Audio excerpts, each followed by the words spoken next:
Shalom, kami dari kelompok 6 akan mempresentasikan hasil kerja kami mengenai klasifikasi Borassus flabelliferlin, yaitu tumbuhan khas Pulau Rote, Nusa Tenggara Timur. Kelompok kami beranggotakan Grace, Janet, Ruth, dan Cynthia. Kali ini kami akan membahas mengenai pendahuluan, fokus kajian, alat dan bahan, metode penelitian, hasil pembahasan, kesimpulan, dan refleksi serta saran. Baik, selanjutnya mari kita masuk ke dalam bagian yang pertama, yaitu pendahuluan. Ya, ini adalah gambar dari tanaman yang kami identifikasi, yaitu dari spesies Borassus flabelliferlin. Nah, tanaman lontar ini banyak ditemukan di 3 provinsi di Indonesia, yang pertama di Nusa Tenggara Timur, yang kedua di Jawa Timur, dan yang ketiga ada di Sulawesi Selatan, dan mendapat julukan pohon dengan 800 kegunaan.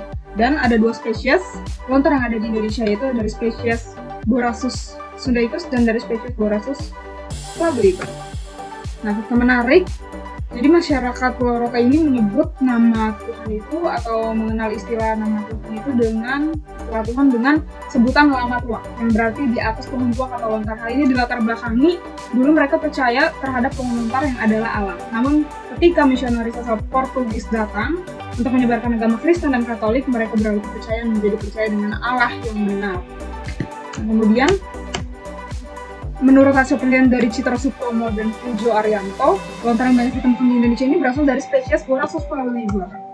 Nah, dengan melihat latar belakang banyaknya lontar di Indonesia, kita perlu mengidentifikasi dengan tujuan mengenali, membandingkan, dan mempelajari tumbuhan lontar ini. Tujuannya untuk apa kalau sudah seperti itu? Untuk memudahkan adanya upaya konservasi lontar dan memaksimalkan kegunaan organ-organ tumbuhan lontar akibat kita sudah mengetahui karakteristiknya. Nah, adapun juga mengapa perlu adanya konservasi dan upaya memanfaatkan tumbuhan lontar ini, yang pertama adalah sebagai wujud kita menjalankan mandat daripada Allah, yaitu mandat budaya. Nah, Stefanus 2019 mengatakan manusia adalah pengelola alam dan diharapkan dapat melestarikan alam sebagai implementasi kasih kepada sesama. Dan kemudian menggunakan atau mengelola alam dengan cara produktif, bijak, dan bertanggung jawab merupakan juga salah satu wujud manusia menjalankan mandat budaya dari alam untuk kepentingan dan konsumen generasi mendatang. Adapun rumusan masalah daripada presentasi kali ini yaitu yang pertama bagaimana ciri morfologi tumbuhan lontar, yang kedua adalah bagaimana sistem klasifikasi ilmiah daripada tumbuhan lontar, dan yang ketiga bagaimana bentuk pemanfaatan tumbuhan lontar terhadap penduduk setempat. Dan tujuan dari presentasi ini adalah untuk mendeskripsikan apa yang telah ditanyakan pada rumusan masalah. Fokus kajian.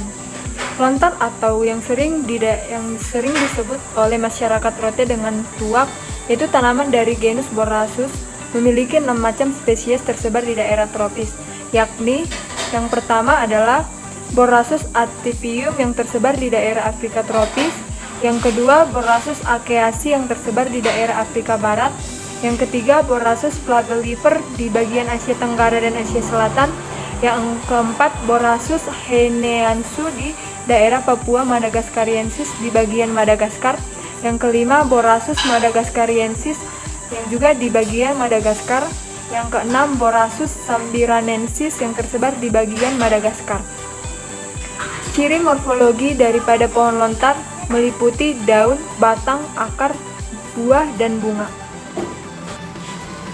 Yang pertama adalah daun. Daun daripada pohon lontar ini berbentuk menyirip, di mana jumlah daun mencapai 20-40 per pohon. Setiap daunnya terdiri dari 60-80 lipatan. Lebar dari setiap lipatannya itu yaitu 1,5 cm. Tangkai daun lontar berwarna coklat dengan panjang 40-80 cm. Yang kedua adalah batang. Batang dari pohon lontar ini berwarna hitam, di mana permukaannya berlekuk. Lontar tua dan lontar muda terdapat empulur yang dapat dijadikan sebagai makanan, yaitu sagu. Ketinggian pohon lontar ini dapat mencapai 20-30 meter. Yang ketiga, akar. Akar daripada pohon lontar merupakan akar serabut.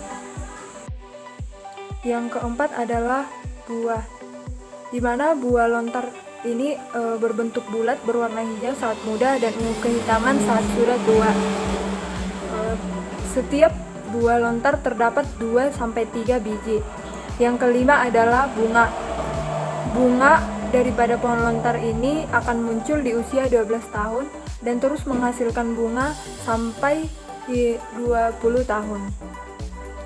Pada tanaman jantan terdapat 4-15 mayang lontar dalam satu tandan, sedangkan pada tanaman betina jumlah mayang dalam satu tandan adalah 4-10 mayang yang kemudian akan menjadi buah.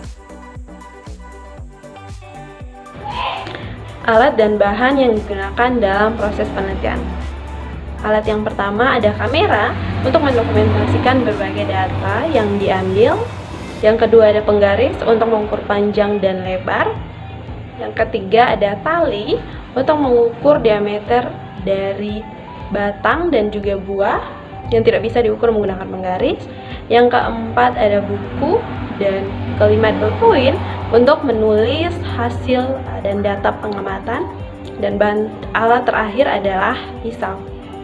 Sedangkan bahan yang juga menjadi objek dari penelitian kali ini adalah pohon lontar. Prosedur kerja. Prosedur yang pertama adalah menentukan jenis tanaman yang akan diidentifikasi. Kali ini kami mengidentifikasi tanaman lontar. Yang kedua, pemilihan lokasi.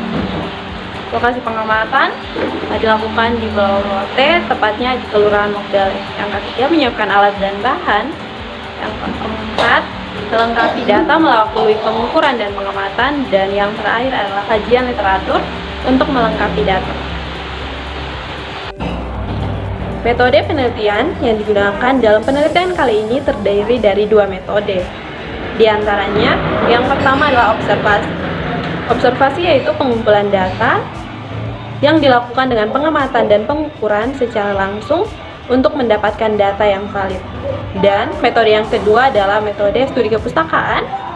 Metode ini menggunakan data sekunder dan jurnal sebagai data pendukung untuk mendukung hasil dari observasi yang telah dilakukan.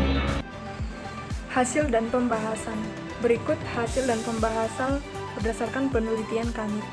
Yang pertama adalah morfologi daripada buah, di mana diameter buah lontar ini yaitu 12 cm. Jumlah kelopak buah yaitu 6 kelopak, tinggi buah yaitu 21 cm. Warnanya adalah berwarna hijau ketika muda dan berwarna coklat ketika tua. Jumlah buah per tandan itu yaitu adalah 5 buah. Yang kedua, morfologi daripada daun. Warna daripada daun pohon lontar ini adalah berwarna hijau, panjangnya 75 cm. Yang ketiga, lebar daripada daun lontar ini yaitu 5 cm. Jumlah lipatan daripada daun adalah 59 lipatan per daun. Panjang tangkai daun yaitu 142,5 cm. Warna tangkai daun yaitu berwarna hijau sampai orange. Berikut gambar daripada daun. Yang ketiga, morfologi daripada batang. Batang daripada pohon lontar ini berwarna hitam, diameternya 110 cm. Yang keempat adalah morfologi daripada akar. Akar daripada pohon lontar ini muncul ke permukaan tanah sekitar 58 cm. Warnanya kuning. Panjang per akar itu adalah 9 cm, dan akar daripada pohon lontar ini adalah akar serabut.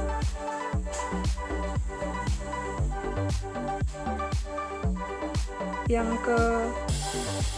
kelima adalah morfologi bagian mayang, di mana mayang daripada pohon lontar ini berwarna hijau ketika muda dan hitam ketika tua.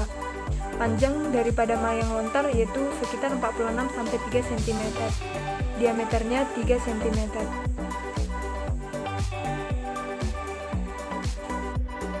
Baik, selanjutnya kita sampai pada klasifikasi, yang mana hal ini kami dapat dari ciri morfologi yang telah dijelaskan. Tanaman ini masuk dalam domain eukarya, yaitu organisme dengan sel yang memiliki nukleus dan organel bermembran lainnya. Sedangkan kingdomnya yaitu Plantae, tergolong dalam jenis tumbuhan. Nah, pada divisinya masuk dalam Magnoliophyta, yaitu tumbuhan berbunga, yang mana bunganya itu merupakan organ reproduksi. Lalu kelasnya adalah Liliopsida, yaitu tumbuhan berkeping satu. Ordonya Arcales, yaitu kelompok tumbuhan palma atau palem. Lalu ada famili, yaitu Arcaceae, yaitu masuk dalam keluarga botani tanaman tahunan. Sehingga genusnya masuk dalam Borassus dan spesiesnya adalah Borassus flabellifer Linn. Kita sampai pada pemanfaatan Borassus flabellifer Linn atau pohon lontar. Pada pemanfaatan daun. Jadi, zaman kerajaan itu, daun dimanfaatkan sebagai kertas untuk menulis naskah atau surat dan dokumen-dokumen kerajaan. Nah, selain itu juga digunakan sebagai bahan kerajinan, yaitu jadi keranjang, sikat, ember, topi, keset, dan bahkan alat musik sasando. Lalu pelepah daun tua itu digunakan sebagai bahan bangunan dan kayu bakar. Sedangkan pada pelepah daun mudanya digunakan sebagai kuas, sikat, dan perabotan rumah tangga. Nah, ada fakta unik, yaitu dahulu rumah masyarakat NTT itu atapnya dibuat dari daun lontar, sehingga disebut rumah daun. Lalu pada pemanfaatan buah. Jadi, pohon lontar betina itu menghasilkan sekitar 200-345 buah per tahun. Dan setiap mayang atau malai itu dapat menghasilkan buah, yaitu 20-24 butir dengan ukuran 15-20 cm. Nah, setiap buahnya itu berisi 3 buah biji yang pipih dan tidak terlalu besar. Nah, buah ini dimanfaatkan sebagai buah kaleng, manisan, bahan dasar kue, dan selai, dan bahkan digunakan untuk obat untuk kulit dermatitis. Jadi, untuk pemanfaatan batang, akar, dan daun itu sebagai berikut. Batang itu bisa digunakan sebagai jembatan dan bahan bangunan. Menurut Nahasri Suryaningsih dan Kurniawan 2017, batang muda dan lunak itu digunakan sebagai bahan pangan, yaitu sagu. Sedangkan akarnya itu digunakan sebagai obat, pupuk, dan sebagai bahan dasar pembuatan tali. Lalu pada daunnya itu dapat digunakan sebagai bahan dasar pembuatan topi adat Rote, yaitu Tike Langga, dan sansando yang merupakan alat musik asli daerah Rote. Sedangkan pada pemanfaatan getah dan malalai, getahnya itu digunakan sebagai perekat alami, dan malalai digunakan malalai sendiri menghasilkan nira, yakni bahan dasar pembuatan gula, sirup, cuka, dan kecap, serta ransum makanan ternak. Nah, dari sini dapat dikembangkan menjadi produk bernilai tinggi, yaitu etanol dan nata de nira. Kesimpulan dari praktikum kali ini, tanaman yang kami identifikasi masuk ke dalam spesies Borassus flabellifer Linn. Kemudian memiliki ciri morfologi, yaitu akarnya sabuk, batangnya berwarna hitam dan tumbuh lurus ke atas, kemudian daunnya menyirip dan berbentuk seperti kipas. Buah daripada pohon lontar ini disebut dengan mayang. Lalu pemanfaatan daripada pohon lontar ini adalah sudah ada sejak zaman dahulu kala. Contohnya dalam pembuatan tikar, kemudian alat musik khas Nusa Tenggara Timur, yaitu sasando. Nah, dari praktikum kali ini kita dapat merefleksikan bahwasanya kita harus bersyukur kepada Allah Tritunggal sebagai pencipta dengan daya kreativitas yang tak tertandingi dan perancang yang agung. Kita melihat bahwa di dalam struktur yang dimiliki oleh lontar ini mendukung fungsi yang ia jalankan. Kita dapat mengetahui bahwa Allah kita adalah Allah dengan yang merancang dan memiliki tujuan. Kemudian kita juga melihat betapa detailnya Allah kita menciptakan dari sesuatu yang makroskopis hingga mikroskopis. Hal ini nampak dalam ciri-ciri morfologi daripada tumbuhan lontar. Oleh karena itu kita harus dapat menjalankan dan mengelola bumi ini dengan produktif, bijak, dan bertanggung jawab terhadap Allah. Plus minus dari praktikum kali ini. Plus atau kelebihannya yang pertama adalah praktikum tetap dapat dilakukan dalam situasi PJJ dengan memanfaatkan data yang ada di sekitar tempat tinggal. Yang kedua adalah dapat mengenal flora khas dari daerah lain yang terpisah oleh jarak melalui rekan sejawat. Dan yang ketiga adalah mahasiswa dapat belajar mengidentifikasi melalui pengamatan secara langsung dan studi literatur. Nah, jika ada kelebihan, pastinya juga ada kekurangannya. Kekurangannya yang pertama adalah pengamatan tidak dapat dilakukan oleh setiap anggota kelompok karena perbedaan letak geografis dan flora khas yang hanya tumbuh di daerah-daerah tertentu. Pada kasus kali ini adalah pohon lontar. Dan kekurangan yang kedua adalah Dalam pengambilan data, ukuran tinggi pohon lontar mengalami kesulitan karena ukuran pohon lontar sendiri yang sangat tinggi dan terbatasnya alat. Kami memiliki 4 saran untuk praktikum kali ini. Yang pertama adalah sebaiknya praktikum dilakukan melalui media yang sama dan adanya planning pengerjaan praktikum sehingga mahasiswa dapat lebih terarah dalam pengerjaannya. Kemudian praktikum dapat dilakukan melalui virtual lab ataupun dapat dilakukan secara langsung dengan didampingi oleh dosen pengampu supaya mahasiswa sama-sama memiliki akses terhadap bahan yang diamati. Kemudian dapat juga menggunakan software berupa aplikasi untuk mengidentifikasi tumbuhannya. Contoh aplikasinya adalah Plantix. Dan yang keempat adalah dalam mengamati pohon lontar ini dibutuhkan lebih telitian untuk membedakan pohon jantan dan betina karena keduanya sama-sama memiliki maya. Berikut referensi yang kami gunakan.